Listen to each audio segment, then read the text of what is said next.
അസ്സലാമു അലൈക്കും വറഹ്മത്തുള്ളാഹി. വളരെ പ്രസിദ്ധമായിട്ടുള്ള ഒരു കഥയിൽ വളരെ പ്രസിദ്ധനായ ഒരു കഥാകാരൻ പറയുന്നുണ്ട്. ഒരു പക്ഷേ ചിലരൊക്കെ ഈ കഥ വായിച്ചിട്ടുണ്ടായിരിക്കും. അദ്ദേഹം ഒരു യാത്രക്കിടയിൽ അയാൾക്ക് വിശന്നു. അപ്പോൾ ഒരു ഹോട്ടലിൽ കയറി അയാൾ ഭക്ഷണം കഴിച്ചു.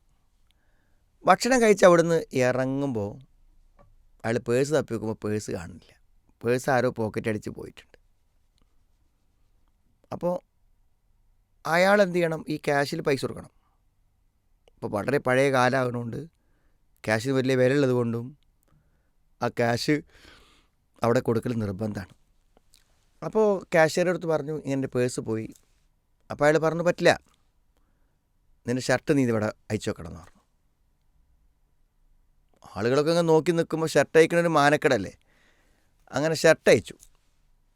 അപ്പോൾ അയാൾ വീണ്ടും പറഞ്ഞു, മുണ്ടയക്കണം പറഞ്ഞു. അപ്പോൾ അത് അയാൾക്ക് കഴിയാത്ത കാര്യമാണല്ലോ. അപ്പോൾ ഇങ്ങനെ ഈ പയ്യനിങ്ങനെ കളിയാക്കി നിൽക്കുന്നു. ഇവൻ എന്ത് ചെയ്യണമെന്നറിയാതെ അപമാനിതനായി നിൽക്കുന്നു. ആളുകളൊക്കെ നോക്കി നിൽക്കുന്നു. അപ്പോൾ ആ സന്ദർഭത്തിൽ ഒരാളെടുത്തിട്ട് ഇവൻ്റെ എത്രയാണ് അവൻ്റെ ഭക്ഷണത്തിൻ്റെ പൈസ അത് ക്യാഷിൽ കൊടുത്തു. ക്യാഷിൽ കൊടുത്ത് പുറത്തേക്ക് ഇറങ്ങിയപ്പോൾ വന്നിട്ട് ഈ ക്യാഷ് കൊടുത്ത ആൾ ഇവന് കുറേ പേഴ്സുകൾ കാണിച്ചു കൊടുത്തിട്ട് പറഞ്ഞു, ഇതിലേതാണ് നിൻ്റെ പേഴ്സ്? അപ്പോൾ സത്യത്തിൽ അയാൾ പറഞ്ഞു, എൻ്റെ പേഴ്സ് ഇതിലില്ല. എൻ്റെ പേഴ്സ് ഇതിലില്ല. പക്ഷെ അയാൾ പേഴ്സ് അതിലുണ്ടായിരുന്നു. അപ്പോൾ എന്തുകൊണ്ടാണ് എൻ്റെ പേഴ്സ് അതിലില്ല എന്ന് അയാൾ പറയാൻ കാരണം? അതിൻ്റെ കാരണം അദ്ദേഹം വിശദീകരിക്കുന്നുണ്ട്. കാരണം ആ ഹോട്ടലിൽ എത്ര മാന്യന്മാർ ചായ കുടിക്കുന്നുണ്ട്. പക്ഷേ ഒരു പയ്യൻ്റെ മുണ്ടഴിക്കാൻ വേണ്ടി ക്യാഷ്യർ ഒരുങ്ങുമ്പോൾ എഴുന്നേറ്റ് നിന്ന് വന്ന് അരുതെന്ന് പറഞ്ഞ് ആ പൈസ കൊടുക്കാൻ തയ്യാറായത് ഈ പോക്കറ്റടിക്കാരനാണ്. അല്ലേ? അയാളല്ലേ ഇത് കൊടുക്കാൻ തയ്യാറായത്. മാത്രമല്ല, ഇങ്ങനത്തെ ഒരു സന്ദർഭത്തിൽ അവയെ സഹായിച്ചു എന്നുള്ളത് കൊണ്ട് തന്നെ ആ പേഴ്സും പൈസയും അയാൾ എടുത്തോട്ടെ എന്ന് വിചാരിച്ചു. അത് ഇവൻ്റെ ഒരു നന്മ. ഞാൻ ഈ കഥ പറയാനുള്ളൊരു കാരണം, എല്ലാവരിലും നന്മയുണ്ട്.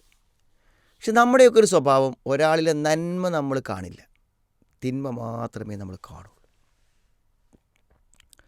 എത്രയോ മാന്യന്മാരുണ്ടായിട്ടും ഒരു സാധു അപമാനിതനാകുമ്പോൾ സഹായിക്കണമെന്ന് തോന്നിയത് ആർക്കാണ്? ഒരു പോക്കറ്റടിക്കാരനാണ്.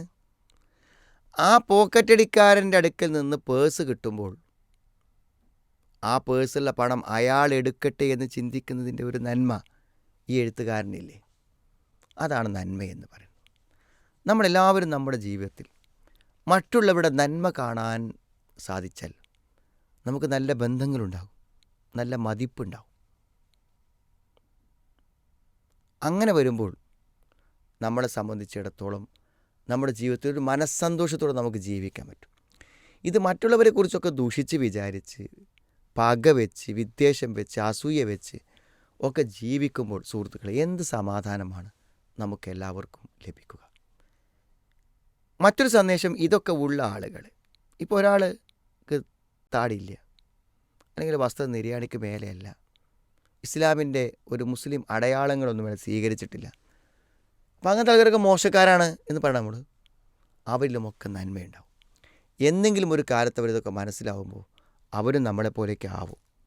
അപ്പോൾ എല്ലാവരെയും മോശമായി കാണാതെ, ആരിലും നന്മയില്ലെന്ന് കണ്ട് നമ്മൾ ജീവിക്കാൻ പാടില്ല. എല്ലാവരിലും നന്മയുണ്ട്.